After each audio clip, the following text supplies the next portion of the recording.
Hey guys, it is so hot here. I had to leave my air conditioning on while I film, so just bear with me. This is going to be a really quick video. I just want to go ahead and review this foundation that I've been wearing.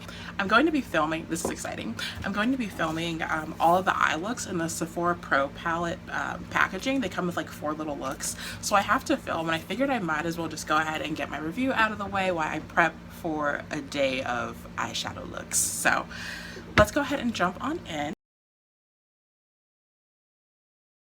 So I picked up the No7 Stay Perfect Foundation in the shade Chestnut. This was 16 bucks at Target. I ended up getting it for 11 because it was on sale. So that's what it looks like. Let me just blend this out a little bit so you guys can see. So that's what it looks like. On my skin tone, it's pretty similar. It feels very lightweight, almost like refreshing, I'll say. So this is a long-lasting foundation for a naturally flawless complexion with super staying powder. This comfortable foundation feels lightweight and breathable and gives an even-toned, smooth complexion. It can be relied on to stay perfect for up to 17 hours, weatherproof and transfer-proof. All right. I already have some opinions about that. For best results, shake before use, blend on smoothly and evenly with your fingers or sponge working downwards and outwards from the center of your face. I think it has SPF 15 in it. So this is for all skin types, medium coverage, non-stop complexion perfection.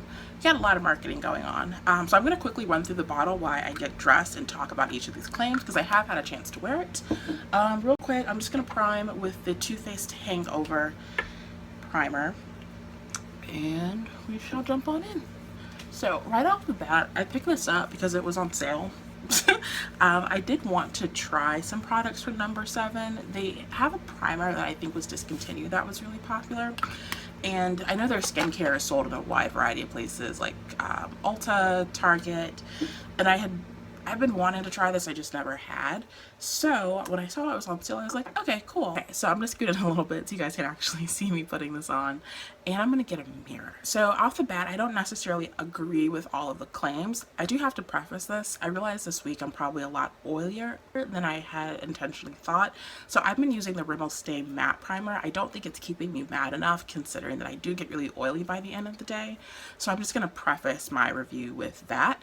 So let's go ahead and jump on in and just read through the claims as I'm putting it on my face, and then I'll come back and give you my final thoughts on when I was wearing it, how it ended up looking throughout the day, kind of all that stuff. So I'm going to be reading while I do my makeup. So let's see. It is medium coverage. This color doesn't necessarily match me the best on its own, as you guys can tell as I'm putting it on my face, but for anyone that is really into makeup, or for those who are new and might not know, it's really easy to work with foundation shades that don't necessarily perfectly match you, because you can always, depending on how you apply it, you can feather it out to the outside of your face. If it's too light and you need to lessen the coverage, you can add contour, highlight, conceal, all this stuff, add powders on top. It tends to work out, so I never get super unless it's just completely the wrong shade, or we're talking about, you know, shades of beige on me. You can usually work with it. So I think this will be, just based on color match, a little bit better for winter because I have been outside more during summer than I normally am. So the color match, I'll say, is fine. I think it does a good job attacking the undertones without pulling like crazy yellow orange for warm and like super gray for a neutral undertone. So you can build the coverage. I have not tried this with a sponge. I don't like sponges. I've just been using my brushes throughout the day. Even though it has sunscreen in it, it doesn't oxidize and it doesn't change to like a gray color, which I appreciate, but the level of sunscreen is also really low. You can build it. Because it's summer, I have not been building it. I've just been letting it sit. Because I am filming today though, I will build it up and give you guys a chance to see that. So it does feel very lightweight, but again, summer is kind of working against this product just because, like, once you go outside and it's hot and sweaty and gross, like, you can feel everything, but it does a nice job adding a little bit more coverage to where I have my lupus, which is a topic for another day. I do think that products play very nicely on top of this, like concealers and all of that. Look totally fine on top of this foundation. So I'll let this set and then I'll finish doing the rest of my face, but you guys can give it a chance to see how it sets. I do look a little shiny, so you definitely need a powder on top. This foundation doesn't claim to be mattifying, but it does wear all day. But I usually like matte foundations that wear all day because I do get oily and sweaty and gross, so I don't want to look shiny on top of that. I kind of struggled with that with this foundation, just because I did look like a grease ball by the time I got home. I didn't test it for 17 hours of wear. It is, I don't think it's necessarily fully weatherproof. It is not transfer proof. That's quite the claim on that one. But it is a nice foundation. For the price point, it does give a nice kind of all over even finish. Let me see if I can scoot you in just a little bit closer. So what I did find when I wore it to work though is that it was settling in my pores a little bit, which I didn't necessarily care for. But I definitely just look shiny and oily, so part of that could be, you guys can see it's like settling in my pores. Part of that could be the primer that I'm using. It does claim to smooth and just kind of give you this overall nice look, but it's also hot as hell in my room, so this part of the sweat, part of the glistening could be on me. But I'm gonna finish getting dressed really quickly and wrap this up. So that's one thing I like doing about product reviews, is that I don't have to waste time going through everything if I've worn it and I have opinions about it. So I'll talk a little bit, I'll summarize and talk a little bit about who this could and couldn't work for, and then we'll get on out of here so I can do my eyes like 10 times today. So for concealer, I am using the Too Faced Born This Way in the shade Dark. Alright, Too Faced. That's a pretty flat description, but you know, whatever. And then I will also be using a little bit of this YSL Touche Eclat in the shade 5.5. As you can see, as I am kind of blending everything out, this is the Sephora Advanced Airbrush set. I have a review on this as well. Love this brush set. Everything is sitting nicely on top of it. Like I said, you can build it. I'm not doing that because it's summer. We don't have time for that. You guys can see. It's just not doing anything for my pores, you know? It's not helping those out at all. So I should look a massive grease ball until I set my eyes. So I'm gonna do that using a brush from IT Cosmetics. I have a mix of powders that I use under my eyes, which if you guys would like a tutorial of some sort on that, let me know. Comment down in the comments below. And speaking of, let me blend this out real quick. Speaking of, if you are new to my channel and haven't taken a chance to subscribe yet, go ahead and click that button down there, as well as give me a big thumbs up if you find this helpful. Also, let me know if you've tried other products by No7. I would be curious to do possibly like a full face review, like a brand review instead of one or two products, because I do like this foundation. I don't think it's necessarily summer friendly, you know, for like running around the city, but it isn't half bad. It's not half bad. But yeah, go ahead and give me a big thumbs up if you enjoyed this video, if you found it helpful, if I'm, you know, talking about the stuff that you care about for this product. And yeah, as I'm pushing out more product reviews, if you find that I'm not mentioning certain things, just let me know. Just comment down below and I can always take that into consideration the next time I review a product. So I'm going to go ahead and contour. This is with the MAC Studio Fix in the shade NW58. And this is the IT Cosmetics number 227 Flawless Brush. I just picked this up from Sephora and I'm in love with it. So because I am filming, I'm going to have to do a little bit more work than I would to just like leave my house. So bear with me. I do have a video on getting camera ready. I'm basically following most of those steps. I'll link that to this video as well so you guys can see it. I'm gonna blend this out before putting on bronzer with my big fluffy brush from IT Cosmetics. It's number 3 Heavenly Luxe Jumbo Powder Brush.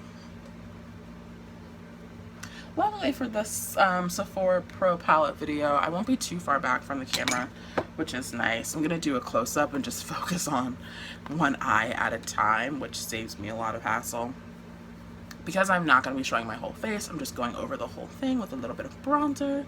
This is from L'Oreal. This is a Glam Bronze, I think. Yeah, I think this is in the shade Dark. So I'm just adding a little warmth back to my face. Again, nothing crazy.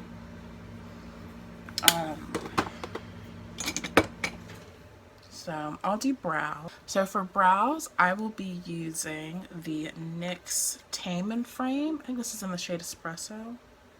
That feels right. To the shade Black. I lied. Sorry. So this is a real quick tutorial, you guys. Sorry, this is a real quick product review.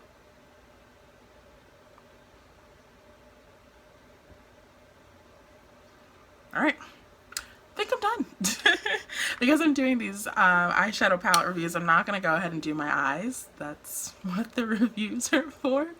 So I think we're going to go ahead and shut this on down. So yeah, overall, I do think for an everyday foundation, just standard run-of-the-mill foundation, this is nice. Oily skin, beware potentially, especially during summer when it's already warmer and the oils are already coming out to play. Maybe think about that. The price range, it is very affordable. I wouldn't quite put it in that drugstore category. It's close because drugstore foundations and just products in general are becoming more expensive, but this is on the higher end. I would think for a drugstore foundation, I'm looking at $15–16 at a Target. Once it gets into a CVS, a Walgreens, like who knows about those prices. Walgreens prices tend to be a little bit more expensive. I haven't been to a Walgreens recently enough to actually double check the price compared to what it was in Target. They do have an extensive shade range for their foundation products, which is nice. Not transfer proof, not weatherproof. So if that's what you're looking for, wouldn't necessarily go that far with this foundation. You can take that shininess down by applying powders and the rest of your makeup products. As you can see, it kind of took mine down a little bit. If I wanted to do like a full matte mute everything, I would really have to put on a lot of powder. Not trying to do that today, but it is possible. I did do that this past week. I did find that it settled in my pores and just kind of made them a lot more visible than they needed to be, which was not great. But so that's something to keep in mind, as well as SPF. It's SPF 15. It's super low. It shouldn't oxidize on these deeper skin tones, on any skin tones really. I would definitely still wear a sunscreen with this, and it's hypoallergenic. So if you have sensitive skin, you can probably get away with this. It didn't break me out at all. It was just the kind of grease ball effect when I came home, which I wasn't a fan of. So hopefully that is helpful and you guys learned a little bit about this foundation. Go ahead and give me a big thumbs up if you did find that this was helpful. Let me know if you're thinking about picking it up, if you already own it, if it's your holy grail, if at one time you loved it, now you don't use it anymore. I love hearing about how products move through people's collections. So I'll definitely be keeping this out on like the weekends and stuff, where I'm controlling a little bit more how long I am outside. And to work it's fine because I'm just hopping on the bus and then like going to the train station. So I wouldn't wear this if you have to be out in the sun. Like it's just gonna melt off of your face and nobody wants that. No, just nobody wants that. So that is it, you guys. Thank you for tuning on in. I am posting a lot of videos, so I am sure I will see you again shortly. And thank you to those who keep coming back and watching my videos. I really appreciate it. It's like a nice little warm internet hug. And thank you to the new people who stopped by. It was so nice to meet you. I hope you come back again. Don't forget to turn on the notification bell if you want to see everything I'm posting in real time. I'm also doing a lot of marketing on my Instagram, so if you follow me there, you will know exactly when I'm posting something. Let's just say that. So take care, you guys, and have a great rest of the day. Bye.